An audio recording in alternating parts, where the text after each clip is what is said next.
I'm Corbett Wall with DV Auction, here with your feeder flash for Thursday, July the 16th, brought to you in part by Y-Tex Tags. Big run up on the board on Wednesday, and just continuing to see this optimism, and it's not coming from outside the industry, guys. They don't have a whole lot of faith in what we're doing over here. They've kind of seen how things have been going with the shutdowns in the plants during the COVID, and then the gouging that the packers did, and then the uneasiness that everybody's got, and you know, you're not going to get some people from outside the industry, funds and things like that, to really barrel in to the market, especially on the upside. It's so much easier to knock it down after the industry itself builds it up. But I tell you what, you might want to pay attention. Our volume has been so low here, like near record lows here of late. It's just about as easy for these big outfits that handle a lot of cattle, and they've been buying a lot of cattle, to run that board up so they can lay their cattle off. And likely that's kind of what you're seeing here is we saw big gains on your futures markets, both fats and feeders, and on your fats it was more nearby, because your August you know, ran up big on your fall months, because even though we like to pretend like maybe it isn't happening, we still have all those cattle out there that we've got to get by, and folks have been kind of counting on maybe a fall hole there, because we didn't see so many placements there during the worst of the COVID. Yeah, but we're backed up on cattle. We're going to backfill that hole pretty easy, guys. And likely the premium that we're seeing that's been traded on the board for your fall contracts is not going to hold up really once we get it there, because we've got a lot of cattle to work through. We're going to find out here on Thursday what our latest carcass weights are without a holiday in the way on things, and it's likely to be kind of bearish on that. But talk about what else was going on. Look at Burger King. I tell you what, we haven't had a nemesis like Burger King to the cattle people for a long time. You remember here, it's been quite a while back, but I set one of those Burger King crowns ablaze on this report, and I don't even have enough respect for them to do that now. But isn't it a fine how do you do? If you guys have seen this latest commercial that they have out there, it's an anti-cattle commercial with a young man on there dressed up like a cowboy, yodeling about the dangers of methane with cattle farts and burps and things like that. I tell you what, if it doesn't rub you raw, you know, I will tell you that I haven't darkened a doorstep to a Burger King since the whole fake Whopper deal come out. I haven't done anything gone there. I was proud of my middle daughter. She was on an ag trip with FFA, and the bus driver was about to pull into a Burger King, and she shut that down right away. She said, "Hey, we're ag kids. We're not pulling in there to eat burgers from Burger King. You go somewhere else. You know, you go to Wendy's, somebody that supports, you know, the beef industry there. Go to Arby's. You know, they're all about real meat." And then there's plenty other fast food joints out there, and some of them, keep in mind, do offer a non-meat alternative, but they're not coming out here with these nationwide commercials like Burger King is. But I tell you what, if that ain't a fine how do you do, I don't know what to tell you. But back in the friendly confines here in West Texas, been out in Reno all week helping out with the Western video market. I tell you what, the feeder flash gang contingency out west is big. Membership is up. I met a lot of good folks out there. A lot of them I already knew, but met a lot of new folks out there. But tell you what, really a good bunch of people out there, and I know there's a lot of big videos out there, but Western is the one that here at DV Auction we work with the most, and we like to support them, and vice versa. But you know, I told you how good the yearling deal was, especially on the program yearlings on Monday, and then the big calves, the big wean calves, especially on Tuesday. Well, on Wednesday they featured the lighter weight calves, and a lot of them did have a late fall, into the end of the year type of delivery there, and that really works good out west there, because you guys that are in the middle part of the country may not realize that, but that's when they buy their stocker cattle, is going into what we call the winter, because that's when they have their grazing. And there was a lot of good demand for those lightweight calves out there. And just like we talked on the last visit, those stocker buyers, they're wanting to buy program calves also. Calves that they can buy that have a program, that have affidavits, that have a third-party verification, and then they can continue to keep those programs up and add to it, because as you get those cattle at a heavier weight and closer to going into the feedlot and more of a yearling, then the premiums that you get for those programs just gets bigger and bigger and bigger. So why wouldn't you want to do that? But saw guys really coming in there. I will admit, of course, I was there all morning, helping take bids and watching where they were coming from. Some of those balling calves, going to come right off the cow there. I wouldn't say they were hard to sell, but they sure didn't get the attention that the weaned calves did. And they had a lot of weaned calves on there, probably the most weaned calves for lightweights that I've seen on a video in a long time. And these ranchers are realizing that they're going to have to do some work and add some value to those cattle. I tell you what, if you guys are buying cattle and going to be buying off these big videos because you want ranch raised, you want top quality calves there, you need to read the specifications in there. Read that catalog pretty good. When you see on there sorted from cows at delivery, yeah, you might like to weigh up a little bit better. Why is that? Because everything's stressed out. But if you're sorting from cows the morning of delivery in the dust, in the time of the year when the weather is changing big time, I tell you what, those big fancy ranch calves, they can die just as easy as those plainer sale barn calves off of the smaller producers, if not easier. It just hurts worse when they do, because you're giving more for them. But you get some hard wean calves, and more than 30 days, preferably. 45 days would be the best, but get some wean calves, and then you come in there with all the trucks and you start loading them and weighing cattle up. It's not freaking those calves out as much. They're not going to get as stressed. It's not going to be as big a deal on them. And when you get them to your place and you get them turned out, they go right to eating, and they don't walk the fences and bawl and all that kind of thing like you do with the balling calves. But I don't care if you do have a big ranch and you got a fancy cow herd, you need to kind of add value to those calves too. But picked out one stick out deal from Wednesday morning on Western Video Market. Rabbit Creek Ranch there, that's near Elko, Nevada. They sold 110 head of weaned steer calves, just weighing 455 pounds at the early November delivery for $216 a hundred. That's a hell of a sale on those. Anytime you start getting a 2 in front of those calf prices, it makes you feel like you're really doing something. And $2.16 a pound, that's awful good. Now those calves were NHTC and had an outstanding verified vaccination program on those. But those cattle will go right on, and it was mostly individuals buying those weaned steer calves like that to turn back out, and preferably the ones that had some type of programs on them. You don't see the big outfits that are tied into those premiums buying them that light. They don't have any place to turn them out, guys.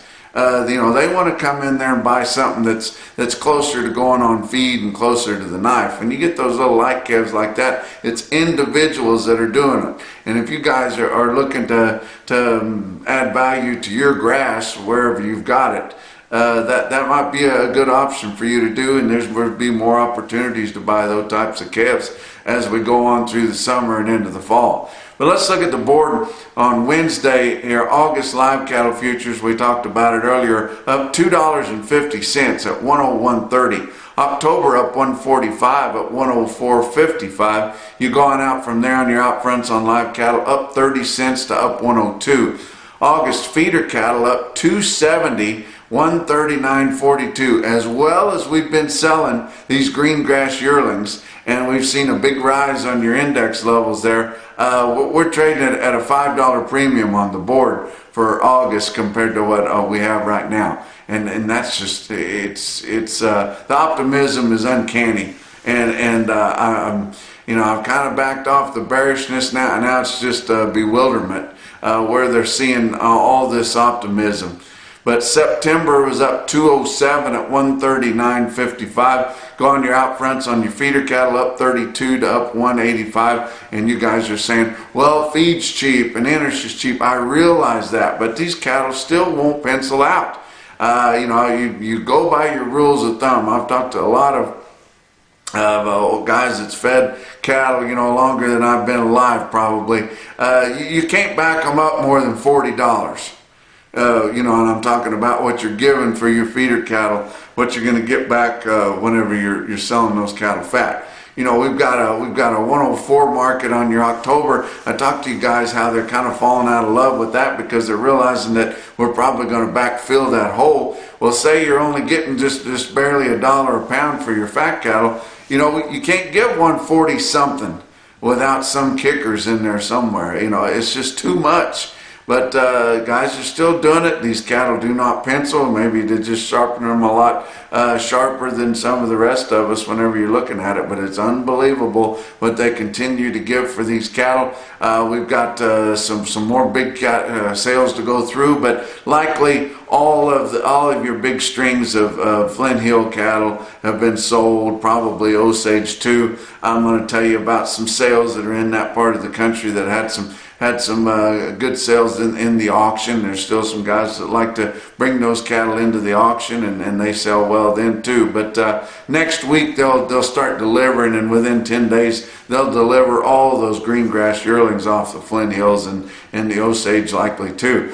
Your fat cattle trade continued on Wednesday, and it's about steady, guys. That's all it is. But Iowa, 5,800 head from 98 to $1. Some dress sales from 157 to 160, and that is towards the top of the price range there for both. Nebraska, 6,800 head. The biggest sales we've seen out of Nebraska so far this week were on Wednesday, from 95 to 98, 152 to 160, and that's about steady. Kansas, 4,200 head there, from 94 to 97. The top end of that price range in Kansas, at 96, 6.5, and 7, those cattle are going north from Kansas.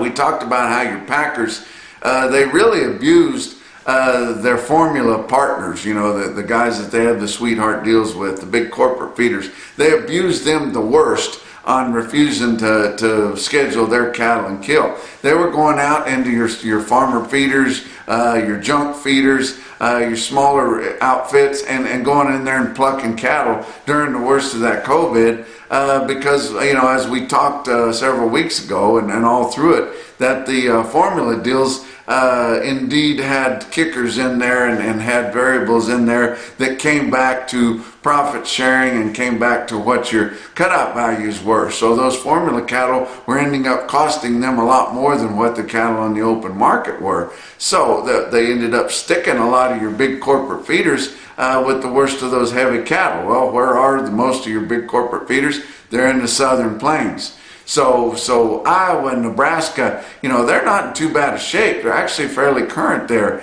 because they have so many independent feeders, and they were as bad as it was. And really the market wasn't that bad. It was just kind of embarrassing that we had to continue to take steady and slightly lower money for cattle when they were getting more than twice what they were getting before the COVID for the cutouts, and we saw the monster profits that they got, making over $2,500 a head and not sharing any of that with the cattle producers. But we may not be able to do anything about that. We sure don't seem to be getting any of our big state affiliates of NCBA. They don't seem to want to do anything about it in the Southern Plains anyway.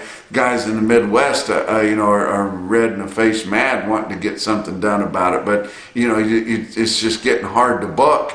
And that's one reason there's so much interest into getting this referendum for the beef checkoff. They're tired of these big state affiliates and your national affiliates taking the bulk of their dollars and then using them against them whenever they want to get something done to help ensure the future of this industry. So, cut the money off. And I think that may be what happens here. And I don't know how serious some of these outfits are taking it. They put out a little press release here and a little press release there, thinking that it's not going to happen or this or that, disparaging about it. But I tell you what, I can't find anybody that's excited about paying their checkoff dollars after what we've been through the Holcomb fire, through the COVID deal and everything like that. It's time to make a change. Like I said, Kansas 94 to 97. Texas sold about 1,300, all at 95. Box beef cutout values were some lower, actually mixed because your selects were up some, but choice cuts $200.76, down just 16 cents, not a big deal at all. Selects up 52 at 190, 137, and a pretty good movement, 151 loads of cuts, grinds, and trimmings. Let's talk about your feeder cattle market. Your real-time index on DV Auction late in the day on Wednesday, 134.42, down 57 cents. Not down too much. We saw huge sales, places like OKC West, Reno, Oklahoma. We saw a lot of your Kansas sales that are very seasonal.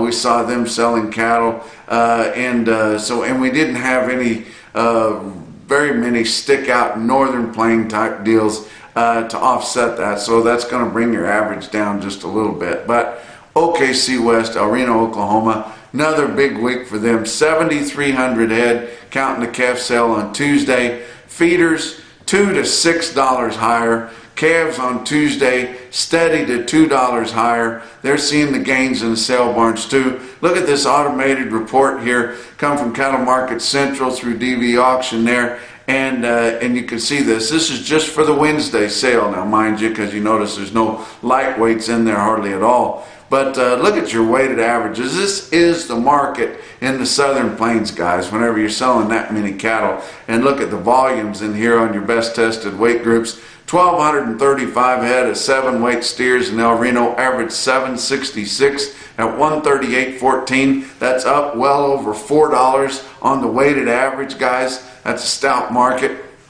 And we saw a bigger push on your 7 weights because they got more time to cheapen themselves up, and we're seeing northern buyers coming down there and buying those cattle, and they'll eat up more of that corn, and that's what they want to do to add value to their grain. But 1,372 head of the 8-weight steers in El Reno, averaged $8.50 right on the button, with a weighted average price there at $132.32. That was more than $2 higher than the weighted average from the previous week, so that's really stout. 619 head of 9-weight steers, averaged $9.43 at $124.49. Up 273, and you may not be impressed with those weighted average prices there, but they did make note on that sale. Market News did that the offering was fairly plain. Well, if you're getting those grass yearlings coming out of that country, out of the Osage there, those are all put together cattle. Not very many of them are going to be your fancier ranch raised cattle. A lot of them are going to come from the southeastern places, and they're not going to look that great together. They've been together all summer, but they didn't grow up together, and they're going to be kind of a hodgepodge, some of them, but they're still going to be excellent feeding cattle. But this would be the market on just your put together kind of 1.5 type yearlings. Heifers, 899 head of the 7-weight heifers, average 746 at 128.47 on the weighted average price. That was $4 higher than the sale just the previous week. How about some of those individual quotes that I like to give? Winfield Livestock Auction in Winfield, Kansas. Tell you what, they're getting some of the green grass yearlings in there, and they had several long strings, but this was the one that impressed me the most. Was 60 head of 708-pound steers there at Winfield, Kansas, bring 147.25. How about getting out of that country and going up into the Midwest further? Green City Livestock Marketing in Green City, Missouri. That's north central Missouri there. 62 head of 911-pound steers, bring 133.25. And how about my buddy Jake Billington there, Twin Falls Livestock Commission, Twin Falls, Idaho. I tell you what, that's a long ways from the 5-area feeding region, guys. But 100 head, 857 pound steers, $135.75. And that's your feeder flash for Thursday.